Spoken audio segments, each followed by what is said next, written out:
कक्षा 12वीं के सभी विद्यार्थियों का बहुत बहुत स्वागत है। बच्चों, आप लोगों का जो पेपर है कक्षा 12वीं का 25 फरवरी को रहने वाला है, ये तो आप सभी अच्छे से जानते हैं। 80 नंबर का पेपर किस प्रकार आप सोल्व करेंगे, इससे पहले मैंने आपको सेट ए करवा दिया था जो आप लोगों के लिए बहुत ही महत्वपूर्ण था। अब मैं आप लोगों को आज सेट बी करवाऊंगा। पूरा 80 नंबर का आपका पेपर रहेगा।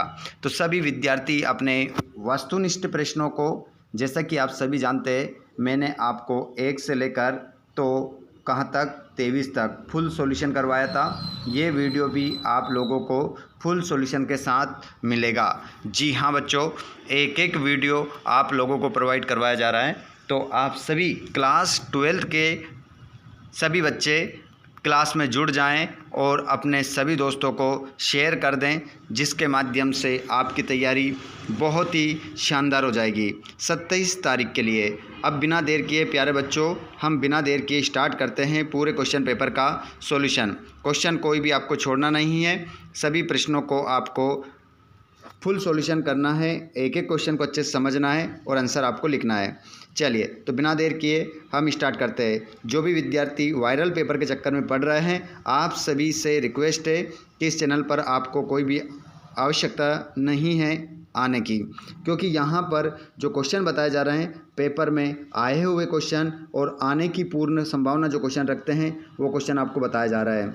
तो सभी स्टूडेंट अपने हाथ में कॉपी और पेन उठा लीजिए और इस क्वेश्चन पेपर का पूरा सॉल्यूशन कर लीजिए। नहीं पढ़ा कुछ भी तो बिल्कुल ये क्वेश्चन आप लोगों को इस प्रकार से मदद करने वाला है, वो आपको देखकर समझ में आ जाएगा। चलिए, तो बिना देर के हम पहले क्वेश्चन से स्टार्ट करते हैं। पहला प्रश्न आपकी स्क्रीन पर आ चुका है, सही विकल्प चुनकर लिखिए। बख्तिन कहाँ की रहने वाली थी? 4 ऑप्शन आपके सामने हैं, बताइए आंसर क्या होगा। हांसी, झांसी, झूसी, जजूसी। बताओ, 4 ऑप्शन है। जो विद्यार्थी अच्छे से अपनी तैयारी कर रहे हैं वही इसका सही शार्ट आंसर देंगे। कमेंट लाइव क्लास में सभी को करना है और इस क्लास को अपने सभी भाई बहनों को शेयर करना है, सभी की जिम्मेदारी है। और जितने भी विद्यार्थी इस क्लास पर न्यू हैं वे सभी कमेंट बॉक्स में ज़रूर बताएं कि मैं पहली बार इस चैनल पर आया हूं। और अगर आपने चैनल को सब्सक्राइब नहीं किया है तो ज़रूर चैनल को सब्सक्राइब करिएगा, क्योंकि ये क्लास इस चैनल के माध्यम से सभी क्लासेस आप लोगों के लिए होने वाली है बहुत ही महत्वपूर्ण। सेट ए करवा दिया मैंने आप लोगों को, सेट बी हमारा चल रहा है, सेट सी आने वाला है, सेट डी भी आपको आने वाला है, जल्दी मिलेंगे। जैसे ही इस वीडियोस पर 1 के लाइक होंगे, 1 के लाइक होंगे, वैसे ही आपको नेक्स्ट वीडियो प्रोवाइड करवा दिया जाएगा। चलिए, तो जल्दी से धमाकेदार शेयर कर दीजिए और चैनल को ज़रूर सब्सक्राइब करें ताकि नेक्स्ट सीडी सेट आपको मिल सके। बच्चों, तो यहाँ पर आपका आंसर हो जाएगा झूसी। बख्तिन कहाँ की रहने वाली थी? झूसी की रहने वाली थी। और एक क्वेश्चन मैं आप लोग से पूछ रहा हूँ, बख्तिन की शादी कौन से गांव में हुई थी? कमेंट बॉक्स में बताएंगे। बख्तिन का विवाह किस गाँव में हुआ था? बताइए। आप लोग हर कोई जवाब नहीं दे सकता। अगर आपने स्टडी की है जमकर पूरे साल भर तो आप इसका जवाब दे सकते हैं। बताइए बच्चों, बख्तिन का विवाह किस गांव में हुआ था? ये क्वेश्चन मैं आप लोगों से पूछूंगा लास्ट में। चलिए, बाजार दर्शन पाठ के लेखक डॉक्टर मिश्र किसके साथ बाजार गए? तो बाजार दर्शन पाठ में लेखक डॉक्टर मिश्र किसके साथ बाजार गए थे? वो लेखक के साथ बाजार गए थे, पत्नी के साथ बाजार गए थे, दोस्त के साथ, या अकेले बाजार गए थे? तो बच्चों, यहाँ पर आपका जो आंसर होगा वो हो जाएगा। प्रत्येक प्रश्न को अपनी कॉपी में ज़रूर नोट करना है आपको। किसी प्रकार की गलती अगर आपने की तो ऑब्जेक्टिव में से सीधा 1 नंबर आपका कम हो जाएगा। तो बाजार दर्शन पाठ में ये क्वेश्चन हमने कर लिया है। उनकी पत्नी के साथ वो गए थे जो लेखक के मित्र थे। चलिए आगे हम बात करें। ये मित्र है, ध्यान रखिएगा, ठीक है। मित्र किसके साथ बाजार गए थे? तो पत्नी के साथ गए थे। अगले क्वेश्चन को देखेंगे। लुट्टन सिंह पहलवान किस उम्र में अनाथ हो गया था? तो ये आपको बताना है। लुट्टन सिंह पहलवान किस उम्र में अनाथ हो गया था? यह है आपका करेक्ट आंसर। यहाँ पर आपको क्या होगा? 9, 7, 11 5। तो यहाँ पर आपका जो करेक्ट आंसर होगा बच्चों वो हो जाएगा, इसमें आपका आंसर आप लगाएंगे बच्चों, देखिए बहुत सारे बच्चे क्या लगा देंगे, 5 लगा देंगे, जो कि आपका आंसर क्या हो जाएगा, गलत हो जाएगा। 5 वर्ष की उम्र में उसका विवाह हुआ था और 9 वर्ष में वो क्या हो गया था, अनाथ हो गया था। ठीक है, अगले क्वेश्चन को देखेंगे। जाति प्रथा को किसका आधार नहीं बनाना चाहिए? तो जाति प्रथा को किसका आधार नहीं बनाना चाहिए? तो इसमें आपका जो सही आंसर हो जाएगा, समाज विभाजन, देश विभाजन, श्रम विभाजन या गृह विभाजन। देखिए जाति प्रथा को किसका आधार नहीं बनाना चाहिए? तो जाति प्रथा को श्रम विभाजन का आधार नहीं बनाना चाहिए। अगले क्वेश्चन को हम देखेंगे। कैमरे में बंद अपाहिज पाठ के कवि का नाम है? कैमरे में बंद अपाहिज काव्य खंड में आपका पाठ लिखा गया है। इस पाठ को लिखने वाले व्यक्ति का नाम क्या है? रघुवीर सहाय, फ्राक गोरखपुरी, कुंवर नारायण या फिर आलोक धनवा। क्या नाम होगा? कमेंट बॉक्स में जल्दी से बताएं, उसके बाद मैं आप लोगों को इसका आंसर बताऊंगा। तो प्यारे बच्चों, इसका आंसर हमारा हो जाएगा रघुवीर सहाय। रघुवीर सहाय आपका आंसर होगा। क्वेश्चन बहुत ही ज़बरदस्त लेकर आए हैं आप लोगों के लिए। आप सभी विद्यार्थी पूरे क्वेश्चन पेपर का हल बहुत ही शानदार तरीके से आप कर लेंगे। महादेवी वर्मा को स्त्रियों का क्या करना अच्छा नहीं लगता था? तो देखिए जो महादेवी वर्मा है, महादेवी वर्मा जिनका जन्म उत्तर प्रदेश के जिला फर्रुखाबाद में हुआ था, जिला फर्रुखाबाद में हुआ था, उनको क्या अच्छा नहीं लगता था? स्त्रियों का सिर घुटाना, फैशन करना, प्रेम विवाह करना, नृत्य करना। तो यहाँ पर आपका आंसर हो जाएगा सिर घुटाना, मतलब सिर से जो बाल है वो कटाना, वो महादेवी वर्मा को अच्छा नहीं लगता था। खालिस्तान में आप देखेंगे सौंदलगेकर मास्टर पढ़ाने आते थे। तो सौंदलगेकर जो मास्टर थे प्यारे बच्चों, वो क्या पढ़ाने आते थे? तो इसमें आपका करेक्ट आंसर हो जाएगा, वो हो जाएगा हिंदी। हिंदी सॉरी माफ़ कीजिएगा, हिंदी नहीं मराठी। क्या पढ़ाने आते थे? मराठी पढ़ाने आते थे। अगला क्वेश्चन, रेडियो नाटक में नहीं होते हैं बच्चों। रेडियो पर जो नाटक प्रसारित किया जाता है उसमें नहीं होता है बच्चों, उसमें दिखाई नहीं देता है, दृश्य नहीं होते हैं। नोट कर लीजिएगा। और जो न्यू स्टूडेंट क्लास में जुड़ते जा रहे हैं, आप सभी इस क्लास को अपने सभी क्लास 12th के सभी बच्चों को ज़रूर शेयर करें, अपने यार दोस्तों को ज़रूर शेयर करें, ताकि उनकी भी तैयारी बोर्ड परीक्षा 2025 के लिए 25 तारीख का जो पेपर है उसके लिए तैयारी शानदार हो सके। तो बच्चों यहाँ पर आप लोगों के लिए पूरा पेपर का सॉल्यूशन करवाया जा रहा है। आगे देखेंगे आप, वीर रस का स्थायी भाव है। वीर रस का स्थायी भाव होता है बच्चों, आप सभी जानते हैं, उत्साह होता है। आगे चलते हैं हम। हिंदी साहित्य का प्रवेश द्वार, हिंदी साहित्य का प्रवेश द्वार कहा जाता है। तो बच्चों इसमें भारतेंदु युग आपका आंसर होगा। बच्चे खालिस्तान में होंगे और प्रत्याशा में होंगे। बख्तिन का वास्तविक नाम था, तो लक्ष्मीन आपका आंसर होगा। चलिए आगे चलते हैं। क्वेश्चन मैं आप लोगों से जो पूछ रहा हूँ उसमें आप लोगों को लाइव में भी जवाब देना है। साथ में जो बच्चे हमारी लाइव क्लास में नहीं जुड़ते हैं उनके लिए कमेंट बॉक्स है, वो कमेंट बॉक्स में जवाब देंगे। ऑल स्टूडेंट जवाब जरूर दें, जिससे आप लिखना भी सीखोगे। सही आपको टाइपिंग करना है, वर्तनी आपको ध्यान रखना है, गलती नहीं करना है। निम्नलिखित वाक्यों, एक वाक्यों में जो वाक्य हैं उनमें से आपको सत्य और असत्य चुनकर लिखना है। तो आइए आपको मैं बता देता हूँ कौन सा प्रश्न आपका सत्य रहेगा, कौन सा असत्य रहेगा। देखिए, हरिवंश राय बच्चन द्वारा लिखित आत्मकथा क्या भूलूं क्या याद करूं है। तो बिल्कुल भैया हम बात करेंगे, हरिवंश राय बच्चन ने एक आत्मकथा लिखी है जिसका नाम है क्या भूलूं क्या याद करूं। तो इसमें आपका आंसर हो जाएगा पहले में सत्य। ठीक है, सत्य पहला। दूसरे देखेंगे, दूसरे को, बच्चों सुंदर चित्र बनाओ। आज्ञार्थक वाक्य है, बिल्कुल भैया ये हम देख रहे हैं, यहाँ पर आज्ञा दी जा रही है, बच्चों चित्र बनाओ, सुंदर चित्र बनाओ, आज्ञा दी जा रही है, तो आज्ञार्थक वाक्य है सत्य। बाण भट्ट की आत्मकथा के उपन्यासकार हजारी प्रसाद द्विवेदी है। तो बाण भट्ट की आत्मकथा ये एक उपन्यास है बच्चों, इसको लिखने वाले हजारी प्रसाद द्विवेदी है, ऐसा कहा जा रहा है। तो हम भी कह देंगे बिल्कुल सही है, उन्होंने ही लिखा है इसको। अगला देखेंगे, प्रयोगवाद का प्रारंभ सन 1943 से हुआ। बिल्कुल बच्चों, इसमें भी आप क्या लगाएंगे? सत्य, क्योंकि प्रयोगवाद की शुरुआत 1943 से मानी जाती है। तो प्यारे बच्चों तैयार हो जाइए, कमर कस लीजिए। एक क्वेश्चन मैं आप लोगों से पूछ रहा हूँ, यहाँ पर देखता हूँ सबसे पहले कौन जवाब देता है। प्रयोगवाद का जनक किसे माना जाता है? जल्दी से कमेंट बॉक्स में इसका राइट आंसर बता दें। वो स्टूडेंट जिसको याद है वो सबसे पहले कमेंट करेगा। देखते हैं सबसे पहले जवाब किसका आता है। तो यहाँ पर प्रयोगवाद का जो प्रारंभ हुआ वो तो 1943 हुआ, सत्य हो गया। लेकिन इसके जनक कौन है, कमेंट बॉक्स में बताएंगे। काला रंग अशुभ का प्रतीक है, तो यहाँ पर बताया गया है कि जो काला रंग होता है वो अशुभ का प्रतीक है, तो इसमें आंसर आपका सत्य होगा।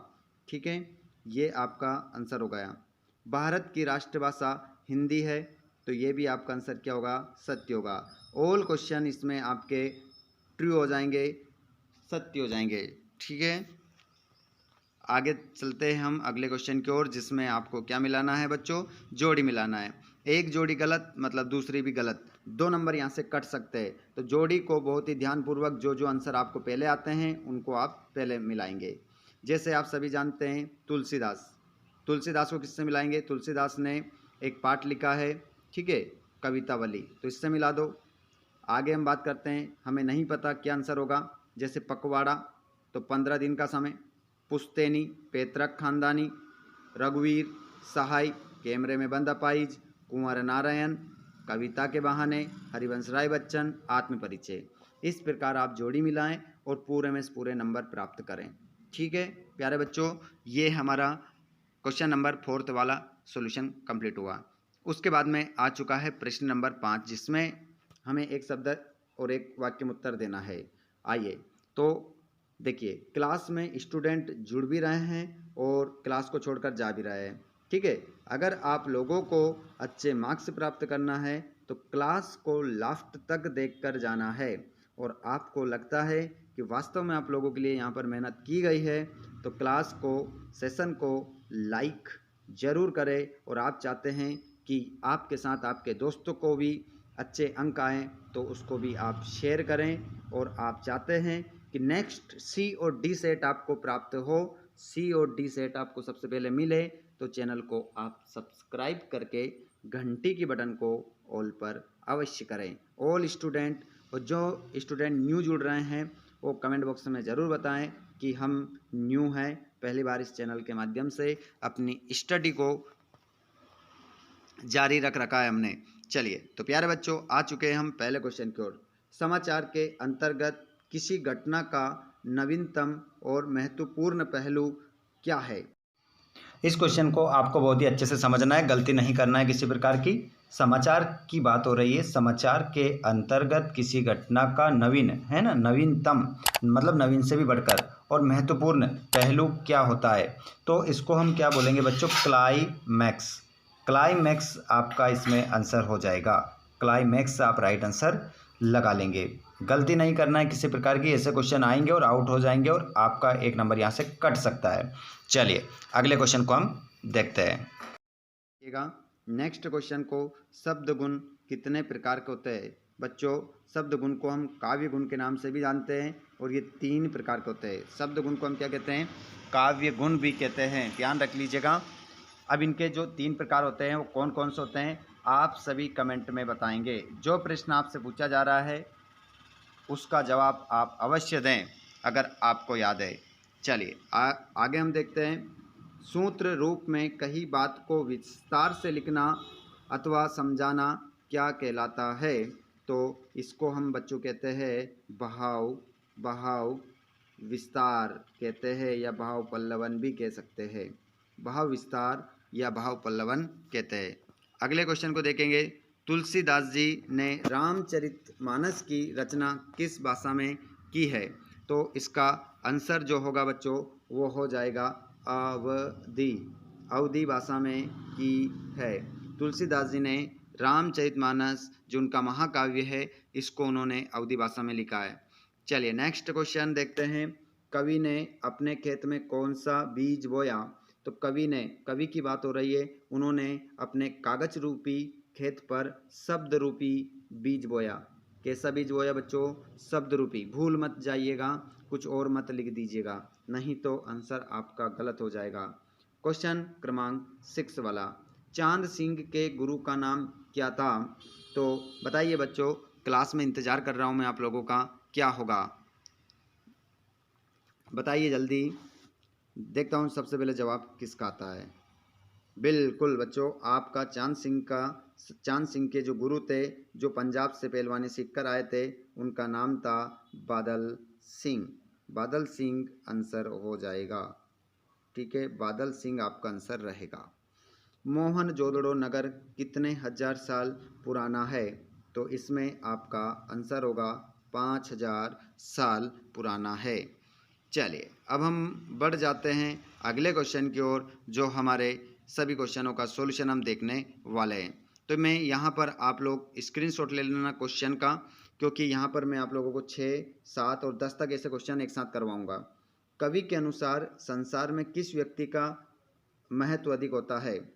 और कवि के अनुसार कवि मन और बच्चे में क्या समानता है? और दूरदर्शन पर क्या बोलेंगे? कविता के आधार पर उत्तर दीजिए। उषा का जादू कब और क्यों टूट जाता है? उसके बाद लेखक के अनुसार आदर्श समाज के लिए क्या अपेक्षित है? और लेखक के अनुसार कालिदास के समान ही अन्य अनासक्त कवि कौन थे? और प्रबंध काव्य और मुक्तक काव्य में अंतर और अलंकार की परिभाषा। और 10वें वाले क्वेश्चन तक मैं आपको बताऊंगा। दृश्य काव्य और श्रव्य काव्य में अंतर और खंड काव्य और महाकाव्य में अंतर। तो यहाँ से 2-3 क्वेश्चन तो आपको अच्छे से आते ही होंगे। अब 10 तक मैं आपको सॉल्यूशन यहाँ पर करवा देता हूँ। को अथवा वाले प्रश्नों के आंसर भी बताने वाला हूँ, तो क्लास को लास्ट तक जरूर देखिएगा। चलिए पहले आप सभी स्क्रीन पर क्वेश्चन देख लीजिए, उसके बाद क्रम से आपको सारे ही जो आंसर हैं वो भी आपको क्रम से ही मिलेंगे, एक के बाद एक आंसर मैं आपको बताऊंगा। जैसे यहाँ पर आप देख पा रहे हैं, मातृभाषा और राष्ट्रभाषा में अंतर, निम्न मुहावरों का अर्थ लिखकर वाक्य में प्रयोग कीजिए, राय का पहाड़ करना, ऊँट के मुंह में जीरा, वाक्य में प्रयोग कर भी बताऊंगा। और लेखक क्यों पढ़ना चाहता था लेकिन दादा से क्यों नहीं कह पाता था, मूर्ख लोग मकान बनाते हैं, सयाने उनमें रहते हैं, किशनदा की इस उक्ति से आप कहाँ तक सहमत हैं? आगे देख लीजिए, इंटरनेट की सीमाएं मतलब दोष, संचार माध्यम के प्रमुख प्रकार, हरिवंश राय बच्चन अथवा उमाशंकर जोशी का आपको क्या लिखना है? जीवन परिचय, 2 रचनाएं, काव्यगत विशेषताएं, भाषा शैली लिखना है। फणीश्वरनाथ रेणु या हजारी प्रसाद द्विवेदी का यहाँ पर साहित्यिक परिचय देना है। उसके बाद में भारतेंदु युग की विशेषताएं। क्वेश्चन आप देख लीजिए, स्क्रीनशॉट लेते चले, क्योंकि आंसर भी मैं आपको बताने वाला हूँ एक साथ, है ना। तो यहाँ पर आप देख सकते हैं, आप पठित गद्यांश से इसको पढ़कर उत्तर देना है, तो ये भी मैं आपको बताने वाला हूँ। ठीक है, ये पूरा क्वेश्चन पेपर है, 23 तक क्वेश्चन देख लीजिए पहले। यहाँ पर आपको अपठित गद्यांश से इसके आंसर आपको इसी में से देने हैं, तो आंसर भी मैं आपको बता दूंगा, पहले आप स्क्रीनशॉट ले लीजिए। स्क्रीनशॉट ले लेंगे आप तो आप लोगों को आसानी हो जाएगी आंसर लगाने में। संदर्भ प्रसंग करना है 20वें वाले प्रश्न में, संदर्भ प्रसंग व्याख्या लिखना है। उसके बाद में आप देखेंगे यहाँ पर 21वां वाला प्रश्न, जिसमें आपको संदर्भ प्रसंग करना है गद्यांश के। उसके बाद में यहाँ पर आपको एक उत्तर पुस्तिका की पुनर्गणना हेतु सचिव माध्यमिक शिक्षा मंडल मध्य प्रदेश भोपाल को एक आवेदन पत्र लिखना है, या फिर आप निबंध देख सकते हैं। यहाँ पर निबंध भी आपकी स्क्रीन पर आ रहा है, ठीक है, देख सकते हैं आप इसको पूरा। यहाँ पर आपको एक निबंध भी मैं आपको पूरा बताऊंगा। चलिए तो अब आंसर देख लीजिए, आंसर की बारी। अब प्रश्न नंबर 6 का आंसर आप यहाँ से लिख लेंगे, ये रहा। उसके बाद में अब 7वां देख लीजिए। 7वें वाले प्रश्न का आंसर आप स्क्रीन पर देख पा रहे हैं। उषा का जादू सूर्योदय के समय टूट जाता है, क्योंकि इस समय सूर्य की किरणों के प्रभाव से आसमान में छाई लालिमा समाप्त हो जाती है। 8वां ये रहा आपका। लेखक के अनुसार एक आदर्श समाज के लिए इतनी गतिशीलता अपेक्षित है जिसमें कोई भी वांछित परिवर्तन समाज के एक छोर से दूसरे तक संचारित हो सके। और 8वें का तो वाला भी आप नीचे देख सकते हैं, ठीक है। और ये रहा 9वां, प्रबंध काव्य और मुक्तक काव्य में अंतर। तो देख सकते हैं आप प्रबंध काव्य और मुक्तक काव्य में अंतर, 2 ही अंतर लिखने हमें, यहाँ 4 देख रहे हैं आप। प्रबंध काव्य की कथा विस्तृत होती है, मुक्तक काव्य की विषय केवल एक भाव होता है। प्रबंध काव्य अनेक छंद प्रदान होता है, मुक्तक काव्य एक ही छंद में समेटा जा सकता है। प्रबंध काव्य में अनेक रस होते हैं, मुक्तक काव्य में एक ही रस होता है। ठीक है, ये हो गया आपका। अगले क्वेश्चन को आप देखेंगे, अलंकार की परिभाषा। अलंकार की परिभाषा आपका 9वां क्वेश्चन था, 9वां वाले का आंसर। अलंकार से आशय आभूषण से है, जो वस्तु अलंकृत करे वे अलंकार है। काव्य में रमणीयता या चमत्कार उत्पन्न करने वाले तत्व को ही अलंकार कहते हैं। बस यहीं तक लिखना है। ओके, आगे चलिए। दृश्य काव्य और श्रव्य काव्य में अंतर, तो यहाँ पर 2 ही अंतर लिखने हैं हमें। दृश्य काव्य में अभिनय देखकर रसानुभूति प्राप्त होती है और श्रव्य काव्य को पढ़कर या सुनकर ही रसानुभूति प्राप्त होती है। इसमें नाटक, गीतिक, नाट्य एवं एकांकी आते हैं और इसमें सभी प्रकार की रचनाएं आती है। बस 2 अंतर इसमें हमें लिखना था। चलिए अगले प्रश्न को देखते हैं। महाकाव्य खंडकाव्य में अंतर तो आपको याद ही होगा क्योंकि सरल है। उसके बाद में 11 का आंसर देख लीजिए। लेखक के अनुसार बाजार की सार्थकता मनुष्य की आवश्यकता अनुसार वस्तुएं खरीदने में ही है। उसका तो वाला देख लो। ग्रीष्म ऋतु में लू के तपन से बचने का उपाय है कि बाहर जाने से पहले पानी पीकर जाना चाहिए, क्योंकि पानी पीकर बाहर जाने से लू का प्रभाव कम हो जाता है। 12वें वाले का आंसर देख लीजिए। संचारी भाव और स्थायी भाव में अंतर। संचारी भाव की संख्या 33 होती है, स्थायी भाव की संख्या 10 होती है। एक रस में कई संचारी भाव हो सकते हैं। एक रस का स्थायी भाव 1 होता है, रस का एक ही स्थायी भाव होता है, और ये स्थायी भाव के अंग है और ये संचारी भाव के अंग है। चलिए बस इतना ही, 2 ही अंतर, 2 से 3 अंतर याद हमें होना चाहिए। अगले क्वेश्चन को देखेंगे हम। 12 कवित्व छंद की परिभाषा उदाहरण सहित। 12 में आप पेपर का क्वेश्चन देख लेंगे और आंसर देख लेंगे। देखिए कवित्व छंद 4 चरण होते हैं। कवित्व छंद में प्रत्येक चरण में 31 वर्ण होते हैं। 16-15 पर यति होती है और उदाहरण आप यहाँ पर देख सकते हैं। ठीक है, कवित्व छंद का उदाहरण भी आपको दिख रहा है। चलिए आगे देखते हैं हम अगले क्वेश्चन को। मातृभाषा और राष्ट्रभाषा में अंतर। मातृभाषा किसी व्यक्ति के जन्म स्थान की भाषा होती है और राष्ट्रभाषा संपूर्ण राष्ट्र की भाषा होती है। मातृभाषा अपने क्षेत्र की शिक्षा और शासन की भाषा होती है और राष्ट्रभाषा संविधान और अदालतों की भाषा होती है। मातृभाषा का क्षेत्र संकुचित होता है, राष्ट्रभाषा का क्षेत्र विशाल होता है। देखिए अगले क्वेश्चन को 13वें वाला क्वेश्चन है ये आपका, जो मुहावरे का अर्थ लिखकर वाक्य में प्रयोग करना था। स्वार्थी लोग राय का पहाड़ बनाकर बात को प्रस्तुत करते हैं। दूसरा था लाखों का लाभ करने पर 50 रुपये का पुरस्कार मिलना, ऊँट के मुंह में जीरा नहीं तो और क्या है। ठीक है, इस प्रकार आपने वाक्य में प्रयोग कर दिया। अगला देखते हैं। देखिए हम समय बर्बाद नहीं करेंगे, ये सभी प्रश्नों के जो आंसर है बच्चों यहाँ पर मैं आपको टेलीग्राम पर दे रहा हूँ और वैसे बता भी रहा हूँ, स्क्रीनशॉट ले लेना आप। सभी प्रश्नों के आंसर है A to Z, 1 से लेकर तो कहाँ तक 23 तक पूरा क्वेश्चन पेपर का हल है। आप ये नहीं कह सकते कि पूरा हल नहीं है। चलिए अब आप लोग क्या करें, इसका स्क्रीनशॉट ले लो फटाफट। उसके बाद यहाँ पर 19वां प्रश्न है। ठीक है, 19वें के बाद आप देख सकते हैं 20वां संदर्भ प्रसंग है, 21वां है संदर्भ प्रसंग, और उसके बाद यहाँ पर 21वां के बाद आप देख सकते हैं 21वां भी देख सकते हैं आप, अथवा सहित है ये। ठीक है, उसके बाद अगला देखिएगा, ये रहा बच्चों आपका अगला 22वें प्रश्न का आंसर। अच्छे से लिख लीजिएगा, गलती किसी प्रकार की नहीं करना है। ठीक है, ये लिख लीजिएगा अच्छे से इसको। और ये रहा आपका निबंध, भारतीय समाज में नारी की स्थिति। ये निबंध है आपका ये पूरा। ठीक, इम्पोर्टेंट है इसलिए आपको बता दिया। ये सभी PDF वगैरह मैं आप लोगों को टेलीग्राम पर दे दूंगा, जिसकी लिंक आपको डिस्क्रिप्शन में मिल जाएगी, ताकि आप इन सभी PDF को डाउनलोड करके अपनी तैयारी को बेस्ट कर सकते हैं। नेक्स्ट वीडियो के लिए तैयार रहिएगा। जैसे इस पर 1 के लाइक हुए, मैं आपको सेट C और D प्रोवाइड करवा दूंगा। ठीक है, तो चैनल को सभी सब्सक्राइब कर लो और अपने दोस्तों को ज़रूर शेयर करो।